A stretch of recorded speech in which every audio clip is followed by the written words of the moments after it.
Alhamdulillah Rabbil Alameen, wassalatu wassalamu ala Sayyid al-Anbiya wal Mursaleen. This is Majib Qazi, and you're watching Washington Roundtable on VOK TV. I have a very special guest with us who, by virtue of his profession, he was a singer, he's a guitar player, very well known in US, and obviously has a very good heart for humanity, has done a whole lot of work for disaster relief in Pakistan, especially after the earthquake of 2005, has built an hospital in the city called Tikar, and travels around the world wherever the need for the humanity is. He is there. He is an activist. I'm very honored to have him on the show. Todd Shia. Todd, welcome to the show. Thank you, Majib. It's an honor to be on your program. Uh, Thank you. And I know you are joining us live from Sri Lanka. So what triggered you to be in Sri Lanka today? Well, for the last 16 years, I've been invited by a family that I helped out during the tsunami when it happened in late 2004. So I came in January, February of that year, of 2005, after the tsunami, to do relief work. So I've been invited here, and I've never had a chance to go back. But this year, I decided to take advantage of some really good price in flights, and stayed here at a place in southern part of Sri Lanka where I worked that was hit by the tsunami, just to kind of meet that family and also see how much the country and that area has changed. And it's amazing because it was really, really destroyed when I was here last time I saw it. And to see it built back up now, it was really neat to see that. And it's a beautiful country with beautiful people. So it's just been a nice visit. In 3 days, I'm going back to Islamabad, and then I'll go to the States, I think on October 15 for about 6 weeks of fundraising for Pakistan. So basically, the Sri Lanka trip was just to go back and bring my family and see the area that I had helped out in before. By profession, you're a musician, and what triggered you to do what you do now as a full-time, dedicated yourselves to serve the humanity, and you're there wherever the need is. So can you give a short introduction of yourself, please, to our audience? Sure. Well, I played music my whole life. I basically had a childhood where music was kind of my one thing that I did well and that I was interested in. I lost my mom when I was 12, and she had given me a guitar before she died, and I kind of used that guitar as a way to stay close to my mother. I practiced it all the time, and unfortunately, I got into drugs when I was in my teenage years, but I finally was able to get out of drug addiction and play music professionally, and used music as a way to live my life. And I played in many bands and performed all over the United States in my youth, and finally got a record deal in 2000. I went to New York, and the gentleman, Sid Bernstein, who brought the Beatles and the Rolling Stones to America and worked with many great performers like Tony Bennett and Frank Sinatra in the 60s and 70s, and I think even as back as the 50s. He worked with some of the biggest names in the business and brought the Beatles to their famous concert at Shea Stadium. And so he was a very storied music icon in the music business. And he liked my music, and he signed me. But by that time, I'd already soured on some of the music business side of things. It's kind of it's a business that has a lot of problems in it, and there's a lot of I guess you could say obstacles and pitfalls and perils in that business. And I really loved the music, to do the music, but I didn't like the business part of it so much. So when 9/11 happened, I was in New York to play a big concert for a bunch of big record labels to get my big break, and Sid had set that up for me. But instead of that concert, which was supposed to be September 12th, September 11th happened, and I was in the hotel, and I saw the whole thing unfold in front of me. And I went down to Ground Zero later that day, and I worked there for a week getting supplies for doctors and rescuers and firemen and police officers, and getting them things like food and medicines, and even for the rescue dogs, food and supplies. So from that point on, it really changed me. I realized down at Ground Zero that I was actually had a natural ability at logistics and getting people who are trained to save lives and go into destroyed and collapsed buildings, which I had never had any training for, and never thought that I would be able to do anything like that. But being in that situation, I realized that these people who are trained for these things, they need people to help get their supplies together and back them up. And so that's what I did. And I realized I was quite good at that naturally. So after that, I started going to disaster zones and helping out wherever I could. Sri Lanka here being one of them. I've also been to Haiti, Japan, the Philippines, Iraq, the Rohingya camps in Bangladesh, Japan, Haiti, and of course, Pakistan earthquake in 2005. I had just come home from working at Hurricane Katrina in New Orleans. Same day of the earthquake, I got back home, and I was sitting with my son. I just had gotten in the door, and we saw this terrible earthquake on the news. So I immediately said, I'm going to Pakistan. I knew I was going before I had any idea where I would go or who I would go with. Then I called the Pakistan embassy. I got their number off the computer. They put me in touch with some group that I had never heard of at the time, the Islamic Medical Association of North America, and another group, APNA, the Association of Physicians of Pakistani Descent of North America. Two groups that I work with and collaborate with a lot now, but at that time I didn't know them. And so I joined them in their mission, their joint mission to bring doctors to the disaster zone. And I worked with them in logistics for a couple of weeks. And after 2 weeks of working in Pakistan, my plan was to go back home. And but the doctors said, hey, would you stay? Because a lot of us have to go back to our practices and to our hospitals, and we're going to send new doctors, new teams every week or two. So we need somebody like you who will keep things going and keep the tent hospital going and supplies coming in, and then pick up the doctors and drop them off at the airport and all those logistical things. Transportation, communications, supply, liaison with other organizations, even their roti in the morning and their nashta and these things. So I said, yeah, I'd love to stay. So I ended up staying in Pakistan. And then after a couple of years, after about a year, I created my own organization, Comprehensive Disaster Response Services, which is now registered in both Pakistan and the US as a nonprofit entity. And it changed my life, of course. And now I'm married. I have a 4.5-month-old baby boy, Muhammad Sultan. I became a Muslim in 2009. So my life completely transformed by going to Pakistan. But I wouldn't change a thing if I could go back to that moment where I decided I'll go to Pakistan. It seems that Allah opened up many doors for me after I made that intention and that decision.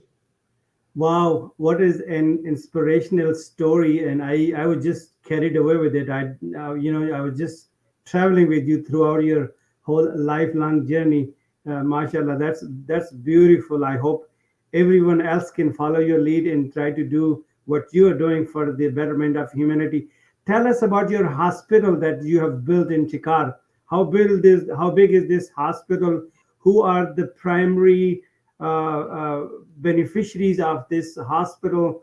In what are there any charges that are involved that they have to pay? How many bedrooms? Give us the rundown of the hospital that you have built in Kashmir. Sure. Well, actually, I didn't. It's kind of a little bit more to it than that. That back during the earthquake, the rural health center in Chikar was totally destroyed. Government rural health center, and the rural health centers in Pakistan are classified. They're almost a hospital. They don't have the ICU and some of the things that a hospital has, but they have many things that a hospital has. They're like one rung below a hospital, and they're above a basic health unit. So in this area of Chikar, it had been totally destroyed in the earthquake. So we started out in tents. Then we rented a building that had survived the earthquake because it had been built with steel reinforcement. And we used that place for several years. And it was the Pakistan Navy and the Pakistan Navy Women's Association that actually built the building for the new Rural Health Center. But it wasn't until 2010 that opened. So we worked there for a couple more years. So we were almost 7 years in Chikar.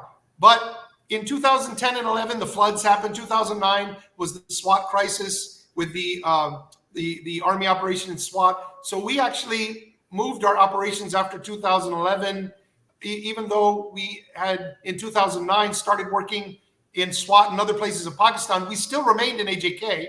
And even to this day, we work there. But that center we turned over to the government officially in 2011. And then we stayed helping them until 2012. But it was a government designated rural health center that was rebuilt. So at some point, it had to go back to the government, and the NGO helped run it while the government healthcare system in AJK was being reconstituted and rebuilt. And so we assisted, very proud of the fact that we assisted the AJK Department of Health with that process. And but then when the floods of 2010 and 11 happened, and then of course the 2009 SWAT crisis, we started working in other places because the necessity was there, the acute need and the emergency was in other places, and our donors also preferred to give to these more immediate emergencies as well. So we had more funds and money for those disasters rather than the earthquake, which had happened 5-6 years before at that point. So what are the projects that are underway right now, and where those projects are in Pakistan? Sure. Well, a lot of what we did up until 2013, 14 was respond to disasters with logistics, food, tents and blankets, and a medical team. We had our own doctors and team and logistics people, operations people that would work with visiting volunteer doctors and make sure that they had everything that they needed to do their job, so that they didn't have to worry about any of that. Because what I learned from 9/11 through all these disasters that I've worked at is if doctors and people who are trained to save lives have to spend their time getting their supplies together and worrying about their transportation and communications and supplies and pick up and drop off and communications and transportation, all those things, then they get tired out and they don't have time to do what they're trained to do. So we try to leave the life-saving part to them, and then we handle all the backups so they don't have to fool with all those things. And our ongoing partnership with Islamic Medical Association of North America and even OPNA, they've supported our Mother and Child Health Center in Northern Swat, which we have been running for the last 11 years. We also have a child health clinic in Karia on the GT road in between Islamabad and Lahore. So those are our two health facilities right now. We also do medical camps in emergencies, disasters, or if we get a request from a community member that wants to have, there's some need for a medical camp in their area, or a doctor in the States wants to serve in their home village. And so we do these kinds of things. But we have two medical facilities. But after 2013 and 14, when we did a medical mission with Imran Khan Foundation in Banu and Lucky Marvit for the North Waziristan Army operation, we worked directly with Imran Khan Foundation.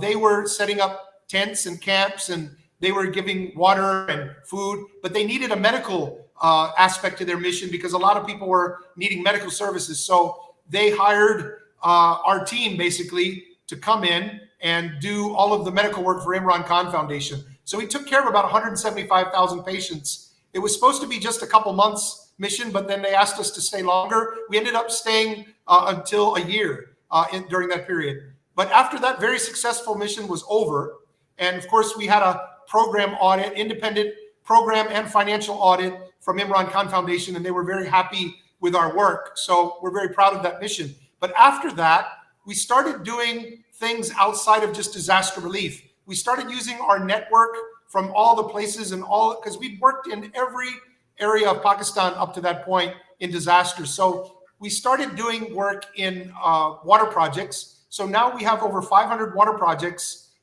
that have started from then till now. Everything from reverse osmosis water filtration to tube wells and to the solar powered systems and to the smaller hand-dug wells and the hand pumps. So we're doing those type of projects everywhere with the help of mostly Pakistani American donors. We also have an animal welfare project, which concentrates on empathy and compassion towards animals and teaching children and people that by taking care of the animals, we take care of the environment and the society, which has a healthcare effect on positive effect on the whole society and the community. And then Allah blesses us for having compassion for the animals, because so many teachings from the Quran and from the Holy Prophet, peace be upon him, how kind to animals we should be. So I believe that Pakistan, in order to be fully blessed, we should also be kind and take care of the animals. And by virtue of that, we also help take care of the health of children. So we have that project is very important to us. And we have a couple donors that have really supported that project to get it off the ground. And that's helped us start the very first rescue ambulance service for animals in Pakistan, with ambulances in Karachi and Islamabad, Lahore, Faisalabad, Abbottabad, and Charsada, Peshawar area. Then we have a House of Blessings for widows and orphans. And we were expanding that because we've had so many donors interested in that. Basically, we take mothers and their children who've lost the father, and in some cases, both the mother and father, and we give the children a very loving home, the best education, very good nutrition, counseling, career counseling for the mothers, and we set them up for independence and for success and economic opportunity and education in the future, so that later one day they can become donors of ours and be independent of having to live at the House of Blessings. So it's our first House of Blessings has been running for over 2 years. It's been such a success, such a transformation of the children, that we have decided that we're going to be making more House of Blessings. So we have plans for Lahore and Faisalabad and Karachi. And we're starting the second House of Blessings this month. Just the next week, our first family is coming into Rawalpindi House of Blessings. Wow, you have a whole lot of projects going, and it requires a lot of time and a lot of money to run all these programs, and you got to have a lot of actually. Thankfully, we have the Pakistani American community who is taken care of donating to us so that we can do these projects. And in many ways, we do partnerships with them, whether it's Apna, Imana, or individual doctors or individual Pakistani Americans who want to do something for their home country. And so we do everything from large projects to small projects, depending on what the donor wants to do. But we have a logistics set up and a network all over Pakistan. So we're able to manage a project for somebody that is in States, wants to do some good, but needs a team. So there's people that have money, but no time. And we have people on the ground who have time, but no money.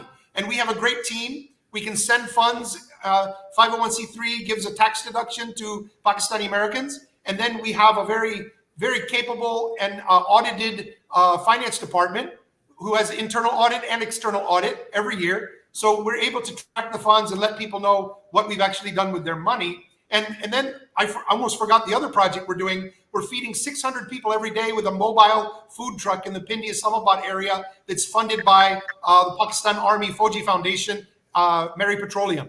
And so that's every single day, 600 poor people at a different location get hot meals. Wow. And your job is basically your organization. What they do is their function is to have a sort of a liaison between the donor and the end user. We are the NGO that actually does the operation, but we also have the way to send the money and to look after the money, make sure that the donor understands and can see how the money is being spent. And because we're registered in US, they get the tax deduction. So basically, we're able to handle for any donor or organization in the States that wants to do something, but they don't have time to implement it on the ground themselves. We're able to get the money over and implement it and monitor it on the ground for them. We also do work with some people on ground in Pakistan who have a donor in the States, but they have no way to legally send money across through a charity. So we administer those funds and keep track of them, send the receipts to the original donor, and make sure the project is done the way that they want it to be done. So we do, in a few cases, manage that as well. So, if I were to run a school and open up a school in a remote village of Kashmir, somewhere where a school has not been provided before, and that is sponsored by a donor from US, you will be able to manage that school so long as funds are being provided from US or from any other donor. Absolutely. Okay. Absolutely. And we've built 3 schools in AJK. And there's Okay. another school in Chitral, an organization in the US called Share to Care Foundation, run by a wonderful lady named Naheed Khwaja. And so Naheed, she sends us the funds, and then we send the funds from our US account over to Pakistan, and we administer those funds. We send them to the school in Chitral, and then the kids have a great school that Naheed has built and runs with her team, with her local team, and we just make sure that the funds are sent over. So it can be either a complete project that we run everything from, build everything and run everything and operate everything from the ground up, from the logistics and hiring the teachers, hiring the doctors, or if somebody already has a setup on the ground or wants to make their own setup on the ground, but they need somebody with which to administer the funds for them, send them over, we can do that too. So I'm going to dedicate the rest of the 10 minutes of the show on your visit to US. How are you planning to raise funds? And we want to make sure that the word of mouth goes out to as many people as possible here in the US, so they can not only support all these projects, but also something that they wanted to do it for the country that they came from, but they didn't get a chance to do it or didn't have a time to do it. So give us the rundown on the programs that you have scheduled next 6 weeks when you come to US, and how are you planning to raise funds, so people who are new to this introduction of your organization, they can take part in it, and at the same time they can donate and come and make your program successful. Sure. Well, people can go to cdrsworld.org and look at some of our work. That's cdrsworld.org. They can email me from the page. They can look at the projects that we do. And then if they do want to donate, they can pick the project. Like if somebody wants to donate to House of Blessings, they can choose House of Blessings. If they want to donate to the Animal Project or one of the other projects, they can just choose or leave instructions for how they want the project to be implemented. If they want to do their own project for water, then we can do a water project in their home village or ancestral village or wherever they'd like. So people can kind of choose how they want to support or work with us on a project. From October 15 until December 5th, I'll be in the States. I'll be in San Francisco and LA. I'll be in Washington, D.C., New York, Boston, Chicago, Houston, and I'll be in Dallas, where you're at, on the 22nd, Friday the 20. I'm sorry, it's October 24th, Sunday, October 24th. We'll be in Lewiston, Texas, at the Music City Mall, and that will be just basically a dinner, and people can come and hear about my work and choose how they want to support. And whether it's $1 or $1 million, that's we don't put forth a hard sell. We tell people, here's what we do, here's what we can do for you if you want to do a project in Pakistan, and then let people decide for themselves how much they can give or what they want to give, or if they want to give monthly, or if they want to give one time, or if they want to give once a year.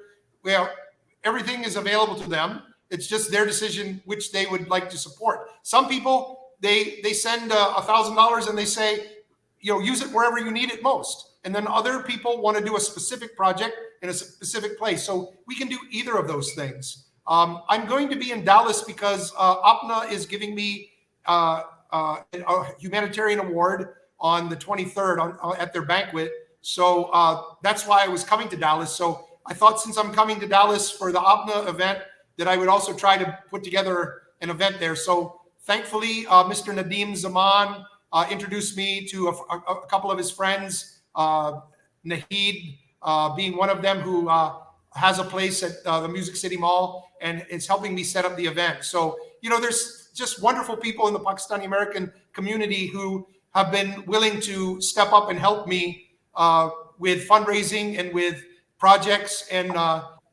without them, I wouldn't be able to do anything. Uh, just for the sake of understanding, if I'm sure you have all these chalked out somewhere. How much would it cost for somebody to sponsor a House of Blessing or water project or animal rescue projects? Do you have the numbers put together, or it could be any number? Yes, well, the water projects go from $450 for a hand pump well on up to $10,000 for a solar powered reverse osmosis water filtration unit that can put out 10,000 gallons of clean drinking water a day to basically a large village or small town. So it can be a very small project or a large project. And included in the cost of those is filtration, maintenance, regular maintenance, teaching the local people about how the project works, and monitoring and evaluation, so that if that project breaks down or if the well dries up, then we can come back and fix it. So we don't just build the projects and leave it and go away. We keep monitoring and keep making sure that water is safe to drink and that it doesn't break down or dry up. So, and of course, in these water projects, you have to monitor them, because if you don't monitor them, then invariably some projects do end up drying up or breaking down, and you have to make sure that they can be fixed. Out in the field, we've seen a lot of water projects in that condition where they don't work any longer because somebody built them, but they didn't keep them going. So built into the cost of our projects is the ongoing maintenance and monitoring of the projects.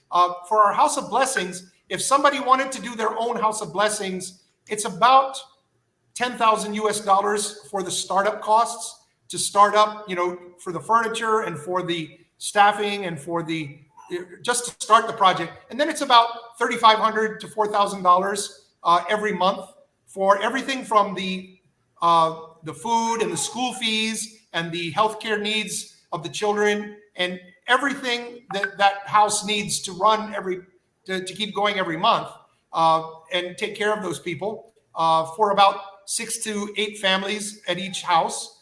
That's about the cost of it. Now, if somebody just wants to sponsor one child, then for about $100 a month, it covers everything from their food, clothing, healthcare, and any kind of thing a child needs. But the most important thing about that aspect is we want these children to have as normal a family environment and access to counseling and access to the best education and the best healthcare that any child in any family would get. So these kids have come from situations where the mother has lost the father and he's died, and now they're in just horrible poverty and stress, and the mothers have to work. Usually they're uneducated and they have to do some kind of job like being a maid, and their children don't get to go to school, and or they go to a very poor school, and they're just in such of a stress because of the economic hardship they're in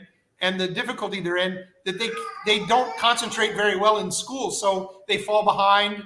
So we're lifting these children up and giving them the best of everything so that they can catch up. And it's amazing to see that we just got word that one of our girls at House of Blessings Islamabad just got I think 3rd position in her class, and she's just symbolic of what we're trying to do that these kids that were often many grades behind have now caught up, and they're getting academic awards and high positions in their classes now because we have been able to lift them from a poverty situation, give them the nutrition and the support they need, and then they thrive.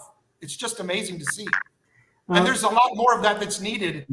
So we would love to work with anybody out there that wants to do this kind of work with us. Todd, thank you so very much for being on the show. And I'm just going to have to leave it right there. Our time is up. Looking forward to meeting you in person and welcoming you in Dallas. And we'll be there to support you and make sure that your program, your visit goes a success here in the US. Thank you for what you're doing, and may God bless you for that. May Jazakallah God khair. bless you too. Thanks, Okay. Majib. Thank you, Appreciate sir. it. Assalamu alaikum wa rahmatullahi wa barakatuh.